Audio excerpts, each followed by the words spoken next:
Pak Ridwan Kamil ini menjadi bintang tamu narasumber saya. Jadi juga alhamdulillah karena kemarin saya buka Instagram undangan terbuka. Karena kemarin kan sempat makan sama Pak Emil. Pak Emil kasih nasihat saya untuk beberapa program yang bisa menjurus kepada generasi muda. Nah, Pak Emil bilang akhirnya ya udah kita sosialisasikan saja program-program yang bagus untuk generasi muda. Jadi ini sebenarnya acara After Office ini acara saya yang mengundang Pak Emil dan mengundang secara terbuka teman-teman generasi muda. Dan alhamdulillah datang, teman-teman wartawan juga alhamdulillah datang. Dan juga senang banget ada Tara, ada Sally, Inara, ada Aurel, ada Lutfi, ada Ibu Rani, ada Ibu Sinta. Nah jadi di sini sekali lagi ini bukan kampanye, jadi memang untuk generasi muda. Silakan Pak Emil. Teman-teman juga boleh silakan. Ya, intinya begini. Kang Raffi ini dapat tugas sebagai utusan khusus Presiden di bidang generasi muda dan pekerja seni. Minta pendapat ke saya, kira-kira gagasan-gagasan apa untuk anak muda dan gagasan-gagasan apa untuk pekerja seni dan ekonomi kreatif. Itu dasarnya ya.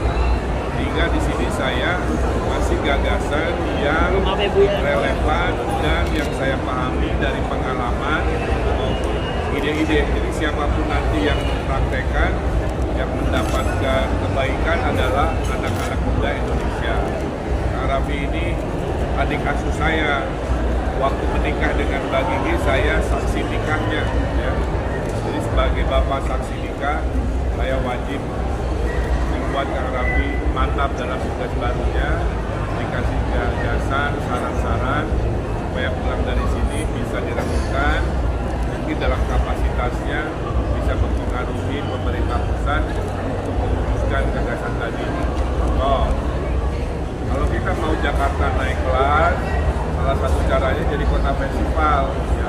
Di Singapura modal 100 miliar, pemerintah Singapura dapat cuan 4 triliun dari Taylor Swift kan.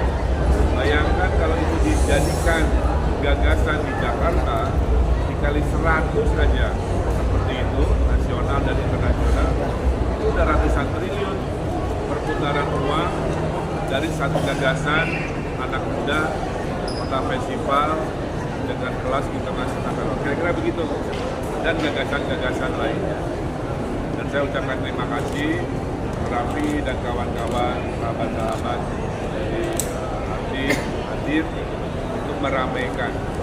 Salah satu yang tadi disukai adalah bayangkan kalau Jakarta halaman depan kantornya dibikin kayak Sarinah semua kan, betapa banyak banget kegiatan yang positif.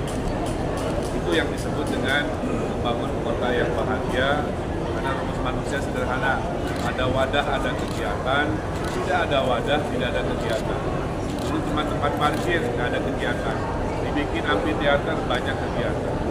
Nah, jadi kira-kira itu ya, apa yang saya sampaikan terhadap acara hari ini. Terima kasih. Ini ceritanya.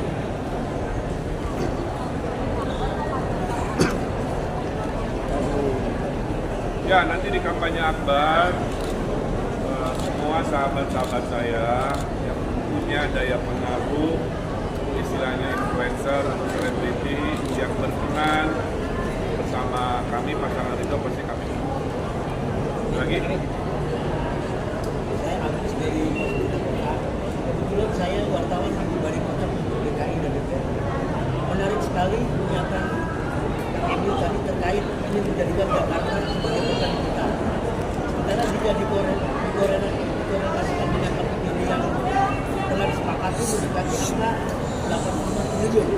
Jika terpilih nanti pemimpin Jakarta sebagai gubernur, berapa kira-kira berapa persen untuk alokasi untuk artinya mengakselerasi keinginan Jakarta menjadi kota digital? Itu berapa waktu lama? Ya. Bapak Ibu, ada pengangguran, ada lowongan kerja. Kadang-kadang amazing. Lowongan pekerjaan paling banyak di Indonesia selama 5 tahun ke depan itu adalah lowongan di sektor digital. Ada 3 juta lowongan pekerjaan. Nah, kalau Gen Z-nya tidak dilatih digital, nanti mismatch. Semua ditanya punya skill digital nggak, punya skill konten nggak, ya. Oleh karena itu, kita akan bikin yang pertama, namanya Jakarta Digital Academy. Oke? 100.000 anak Gen Z Jakarta dilatih mau sektor apa aja untuk melek digital. Itu yang dimaksud. Berapa biayanya? Sebanyak yang kita butuhkan, kita bisa spesifik, Pak. Yang kedua, berapa lama? Saya kira dalam 2-3 tahun kalau gagasan digital ini hadir, Jakarta bisa jadi pusat ekonomi digital tidak hanya di Indonesia tapi di ASEAN. Kang Emil, sorry. Tadi bicara tentang prinsip keadilan soal akan ada, misalkan ya konsepnya beberapa panggung-panggung di depan perkantoran. Bagaimana dengan maaf kalau saya sebut Starlink-nya gitu loh. Kan banyak Starlink ini yang harus diberdayakan juga agar masyarakat tidak membeli di mall atau kenapa gimana konsepnya? Saya kira kan kita ekonomi Pancasila ya, dari kelas Starlink sampai kelas kafe semua harus maju, yang kecil dibesarkan, yang besar diluaskan, kan itu prinsipnya. Jadi kalau ada event-event outdoor, nah kita mau bikin pasar malam kan, kita mau bikin car free night di 44 kecamatan. Tapi kalau haus-haus dan pengen duduk manis minuman datang, ya pasti Starlink bisnisnya akan banyak berkembang. Jadi cara kita membawa UMKM biar lebih banyak. Oke? Terima kasih semuanya. Arafi, nanya dong Arafi. Oke, jadi terima kasih buat teman-teman. Nanti insya Allah program ini akan dilanjutkan untuk sebagai program yang kami presiden.